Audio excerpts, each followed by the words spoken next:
할렐루야. 오늘도 수요기도에 참여한 여러분 환영하며 축복합니다.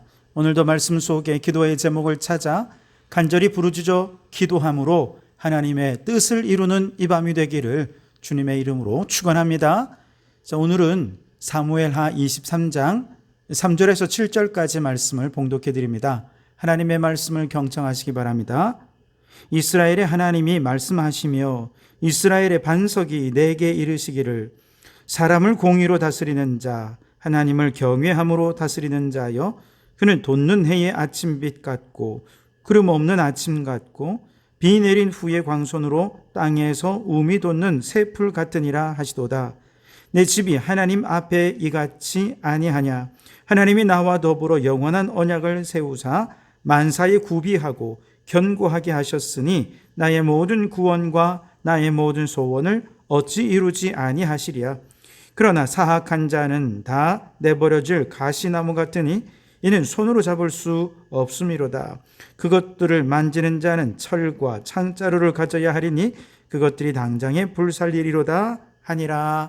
아멘. 오늘은 이 말씀으로 하나님 나라 비전을 실현한 자라는 제목으로 은혜를 나누고자 합니다. 다윗이 이제 공식적으로 행하는 마지막 말이죠. 여기서 그는 먼저 자신의 업적이나 자신의 이름을 높이지 않고 자신을 이새의 아들이라 겸손히 낮추고 하나님을 높이며 말하지요. 하나님의 나를 이렇게 높여주셨습니다. 하나님이 기름 부어 세워주셨습니다. 저는 끝까지 하나님을 예배하는 자였습니다. 한마디로 다 하나님이 행하셨으니 하나님께만 영광을 돌려드립니다. 라고 하면서 자신의 모든 삶을 압축해서 하나님을 향한 찬양과 고백으로 돌려드렸습니다. 여러분, 우리 그리스도인들도 생을 마감할 때 다윗처럼 나는 낮추고 다 하나님이 행하셨노라고 하나님께 영광을 돌려드리는 정말 신앙의 고백을 담은 자기소개로 우리의 인생을 마감하는 멋진 그리스도인들이 되실 수 있길 바랍니다. 뿐만 아니라 2절에는 여호와의 영이 나를 통하여 말씀하시며 그 말씀이 내 혀에 있도다 그랬습니다. 다윗은 주야로 주의 말씀을 묵상하는 복 있는 자로 살았습니다. 그때마다 성령님께서 그 말씀이 이해되고 깨달아지고 믿어지게 해주셔서 이 다윗이 악인들의 꾀를 따르지 않고 죄인들의 길에 서지 않고 오만한 자들의 자리에 앉지 않으며 이 나라를 말씀 위에 세워 왔노라 고백하면서 이제 자신의 마지막 이 말도 이건 내가 하는 말이 아니라 여호와의 영이 자신을 통해 말씀하시는 것이니 사람의 말로 받지 말고 하나님의 말씀으로 들으라 라고 말하고 있는 것이죠. 자, 그렇다면 여호와의 영이 다윗을 통해 말씀하시는 하나님의 음성은 무엇일까요? 그것은 바로 하나님께서 다윗에게 하나님 나라의 비전, 꿈, 소원을 주셔서 다윗을 통해 그의 나라를 이루어 주셨노라. 자신은 하나님과 일평생 동력하는 자였노라 라고 고백하는 것입니다. 3절에 보시면 이스라엘의 하나님이 말씀하시며 이스라엘의 반석이 내게 이르시기를 사람을 공의로 다스리는 자, 하나님을 경외함으로 다스리는 자여, 그렇게 말씀하시죠. 하나님께서 다윗을 향해서 사람을 공의로 다스리는 자, 하나님을 경외함으로 다스리는 자라고 말씀하십니다. 여러분, 하나님이 다스리시는 그의 나라는 두 가지 특징이 있는데요. 첫째는 하나님을 경외합니다. 둘째는 그 백성을 공의로 다스린다는 거예요. 하나님을 경외함으로 다스린다는 것은 사람들이 왕을 세우긴 하지만 그 왕은 하나님을 두려워하면서 하나님을 진정한 왕으로 섬기는 그런 왕이라는 거죠. 그래서 하나님을 두려워할 줄 아는 그 왕이 다스리는 나라는 곧 하나님이 다스리는 그의 나라가 될 수 있다는 것이죠. 물론 과거의 애굽의 왕도 자신을 바로 혹은 파라오, 즉 신의 아들이다 이렇게 여기면서 자신을 신적 존재로 여겼습니다. 자신의 말은 곧 신의 말이고 그래서 자신의 말을 거역하는 것은 신을 거역하는 것이기에 그 말을 누구도 거역하지 못하게 만들면서 그 결과는 결국 자신의 권력에 복종하게 만든 것이죠. 다시 말해서 자신을 신적 권능을 가진 자로 여긴 것은 자신의 권력에 신적 정당성, 신적 권위를 부여하고자 하는데 의미가 있었습니다. 로마의 황제도 마찬가지죠. 자신을 신으로 추앙하면서 황제의 신전을 만들고 신상을 만들어서 백성들이 자신의 신상 앞에 절하도록 하면서 자신의 권력에 대한 신적 권위를 부여하고 백성들이 무조건 자신을 따르도록 강요하지 않았습니까? 그런데 하나님께서 다윗에게 주셨던 이 하나님 나라의 비전, 하나님이 진정한 이 나라의 왕이 되신다라고 하는 이 하나님 나라의 비전은 현재 왕의 권력에 그저 신적 권위를 부여해서 모든 백성들이 왕을 무조건 따라야 돼라고 하는 의미가 아닙니다. 오히려 정반대입니다. 왕도 진정한 왕이신 하나님 앞에서는 그저 한 인간에 불과하죠. 왕보다 더 높은 진정한 왕이 있다는 얘기입니다. 그분이 하나님이시라는 거죠. 사람은 실수할 수 있습니다. 잘못할 수 있어요. 그러나 하나님은 실수가 없으시죠. 그렇기 때문에 왕은 언제나 하나님과 소통하면서 하나님의 음성을 듣고 하나님의 뜻을 헤아려서 하나님의 뜻을 이루어가는 자가 되어야 합니다.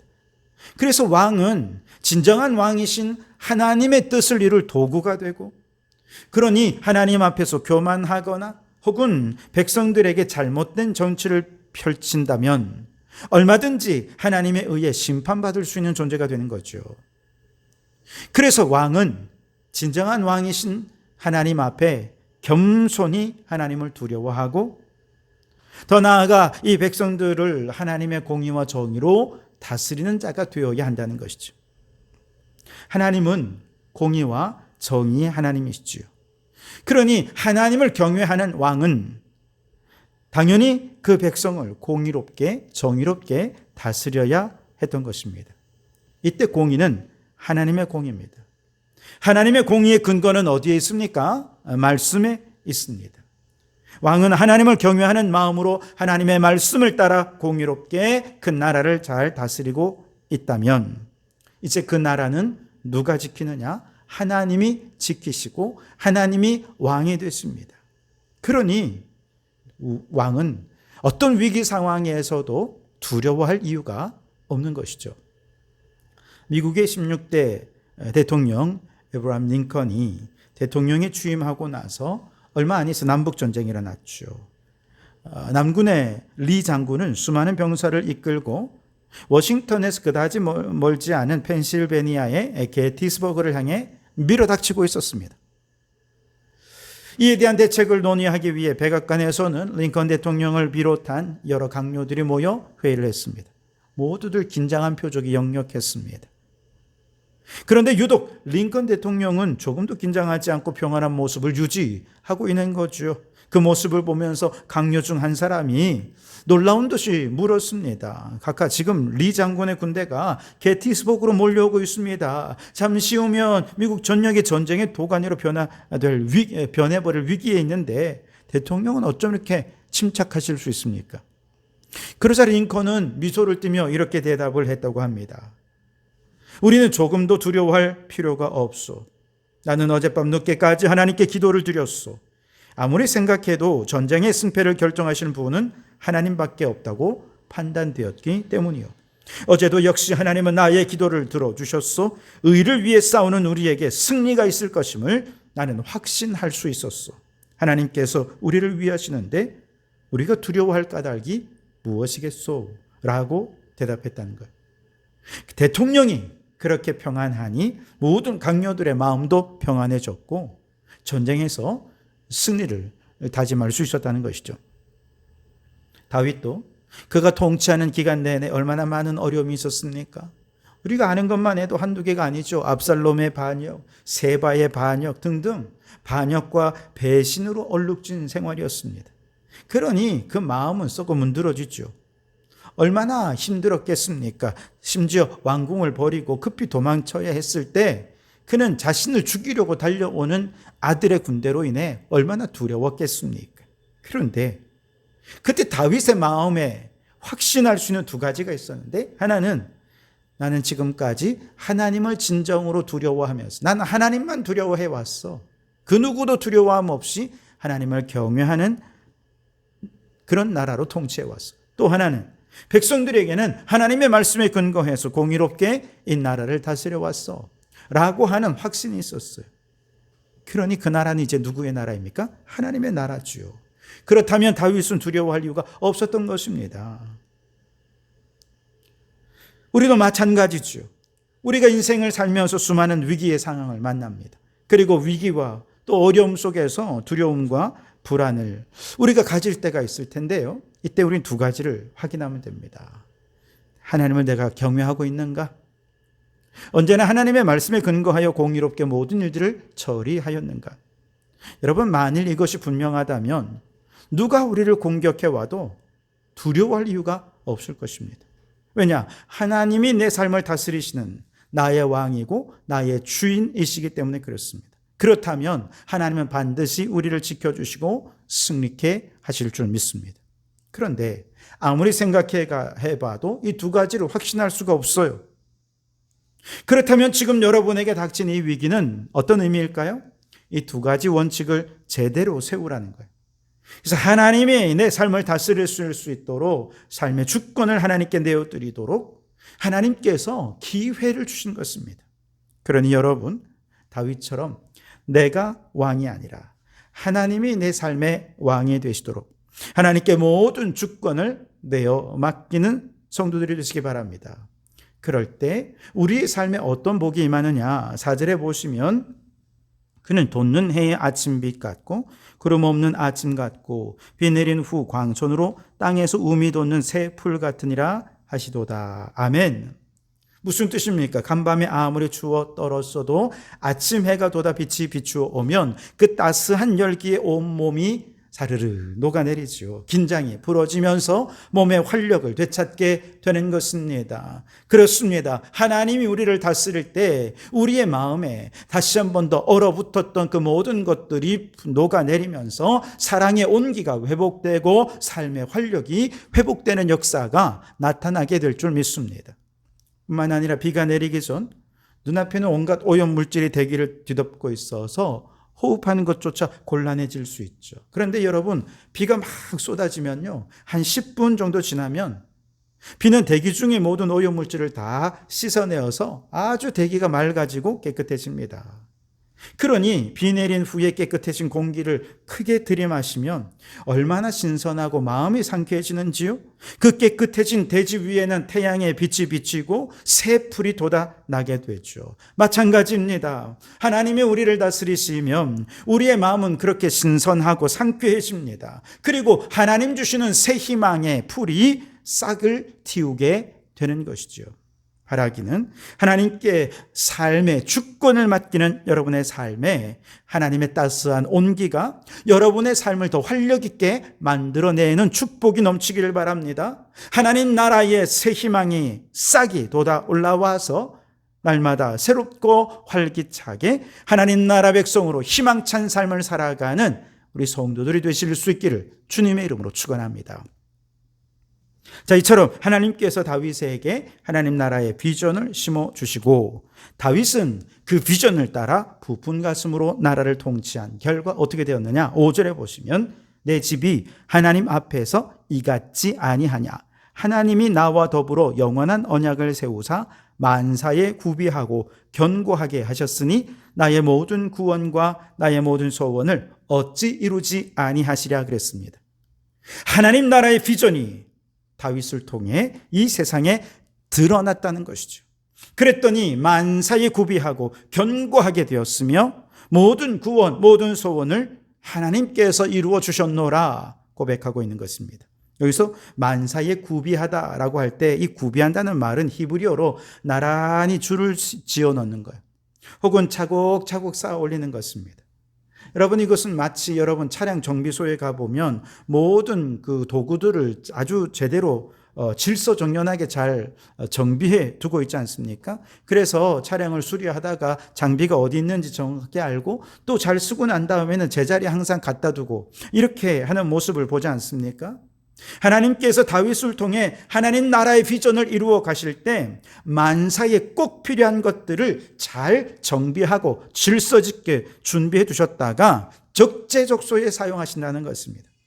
그것이 사람일 수도 있고 물건일 수도 있고 지혜일 수도 있습니다. 능력일 수도 있습니다. 그것이 어떤 것이든 하나님의 질서 속에서 하나님께서 완벽하게 질서 있게 잘 정비하고 준비해 두셨다가 꼭 필요할 때 사용하셨노라 라고 말씀하십니다. 게다가 견고하게 하셨다는 말, 이거 히브리어로 보면 지켜보호한다 이런 의미가 있어요. 다윗이 하나님의 비전을 이루어가는 과정에서 하나님은 모든 것들을 지켜주시고 보호하시고 도와주셨다라는 뜻입니다. 그 결과 다윗의 모든 구원, 모든 소원을 온전히 이루게 하셨습니다. 여기서 또 이룬다는 뜻은 성장한다, 번성한다 이런 뜻입니다. 식물이 싹이 나고 줄기가 자라고 때를 따라 꽃을 피우고 열매를 맺는 것처럼 하나님이 주신 소원은 하루아침에 어느 날 갑자기 이루어지는 게 아닙니다. 점차 때에 따라서 이렇게 이루어지는 거죠. 그리고 그 과정에서 하나님은 단 한순간도 쉬지 않으시고 늘 변함없이 도와주시고 함께 해주셔서 점점 성장하고 그리고 때를 따라 번성하게 하셔서 결국 하나님 나라를 완성하게 하신다. 이것이 바로 이루게 하셨다라는 뜻이죠. 하나님은 지금도 우리 각자의 마음속에 하나님의 소원, 하나님 나라의 꿈을 품게 하십니다. 빌립보서 2장 13절 말씀에 너희 안에서 행하시는 이는 하나님이시니 자기의 기쁘신 뜻을 위하여 너희에게 소원을 두고 행하게 하시나니 라고 말씀을 하십니다. 여러분, 하나님의 뜻은 그냥 하나님의 전능하신 능력으로 하나님 혼자 그냥 다 행하시면 되는 것 아닙니까? 그러면 아주 쉬울 텐데 하나님은 그렇게 하지 않으시고 굳이 우리에게 소원을 주시고 그리고 그걸 잘 깨닫지도 못하는 우리들을 끊임없이 깨우치게 해주셔서 모든 필요를 다 구비하시고 견고케 하셔서 결국 우리를 통해 하나님의 뜻을 이루시는 이유가 무엇일까요? 그것은 우리를 향한 배려죠. 우리를 하나님의 동력자로 사용하시기 원하시는 하나님의 배려입니다. 하나님께서 우리를 하나님의 꿈에 동참시켜 주시고 그 꿈을 이룰 수 있도록 동력할 기회를 주시면서 사실은 하나님의 입장에서 보면 더 힘들죠. 더 더딜 수 있습니다. 더 어렵게 그 꿈을 이루어 가시는 것은 어떻게든 우리도 하나님의 꿈을 이루는 과정에 동참해서 하나님의 기쁨이 내 안에 충만해지도록, 그래서 하나님과 동력하는 너무나 큰 축복과 은혜와 기쁨을 누릴 수 있도록 우리에게 특권을 부여해 주신 것이죠. 그래서 여러분, 우리 안에 소원을 두신다 이 말은요, 마음을 내키게 한다는 뜻입니다. 그래서 하나님이 우리에게 억지로 일을 하게 않으시고요, 일을 하기 전에 먼저 우리 안에 그 일의 가치를 깨닫게 하시고 귀한 사역을 나에게 맡겨주신 것에 감사한 마음으로 일하게 하시는 거죠. 게다가 당신의 기쁘신 뜻을 위해 일하게 하셨다는 것은 모든 일의 결과 하나님이 기뻐하신다는 것입니다. 근데 하나님이 기뻐하시면 그 일에 동력했던 우리도 함께 기뻐하는 거죠. 그래서 여러분, 우리의 살면서 우리의 무엇이 기쁨이고 무엇이 여러분의 행복입니까? 사람마다 다 기쁨과 행복의 요소가 다르겠습니다만 우리가 하나님의 소원을 품고 하나님의 꿈과 비전을 품고 하나님과 동력해서 그 일들을 이루어 간다면 하나님께서는요, 우리 안에 정말 세상이 줄 수 없는 참된 기쁨과 행복을 누릴 수 있게 해 주실 줄 믿습니다. 그 모든 과정에서 만사에 구비하시는 하나님을 만나 감격하게 될 것입니다. 우리를 견고케 하시는 그 하나님으로 인해 우리의 믿음이 점점 성장하게 해 주실 것입니다. 그리고 그 소원이 이루어지는 날 하나님의 영광이 온 땅에 드러나며 하나님의 나라가 이 땅에 이루어질 때 하나님의 기쁨이 나의 기쁨이 되어서 하나님의 기쁨으로 충만해지게 될 줄 믿습니다. 바라기는 오늘 여러분 안에 하나님과 동력하는 이 기쁨, 이 행복이 가득해지기를 바랍니다. 하나님과 동력하여 우리의 믿음이 성장하고 번성하는 축복도 누리시기 바랍니다. 그래서 결국 하나님의 나라가 이루어지고 하나님의 영광이 온 땅에 드러나는, 정말 우리가 이 땅에 살아야 할 삶의 목적을 온전히 이루며 가장 의미 있고 가장 가치 있는 삶을 살아가는 우리 성도들이 되실 수 있기를 주님의 이름으로 축원합니다. 기도하겠습니다. 하나님은 우리의 왕이십니다. 육신의 왕이 아니라, 육신의 주인이 아니라 오직 하나님만이 우리의 왕이요 통치자이십니다. 왕 되신 하나님께 우리의 삶의 주권을 내어 맡기며 하나님을 경외하고 공의로 행하며 살게 해 주시옵소서. 하나님이 다스리시는 우리의 삶의 온기와 새 희망이 가득하게 해 주시옵소서. 오 하나님 나라의 꿈과 비전은 하나님의 전능하신 능력으로 혼자 이루셔도 되지만 굳이 어리석어 잘 깨닫지도 못하고 순종하지도 못하는 우리들에게 소원을 주셔서 하나님의 일을 이루는 동력자가 되게 하시니 감사합니다. 그 나라를 이루어가는 과정에 모든 것을 구비하시고 견고하게 하셔서 하나님의 도우심으로 그 나라를 이루어 갈 때 우리의 믿음이 성장하게 도와주시고 그 하나님을 만나는 기쁨이 넘쳐나게 하시고 억지로가 아니라 자발적으로 주님과 동역하는 기쁨과 행복을 누리며 주님의 사명 잘 감당하는 저희들이 되게 해 주시옵소서. 예수님 이름으로 기도하옵나이다. 아멘.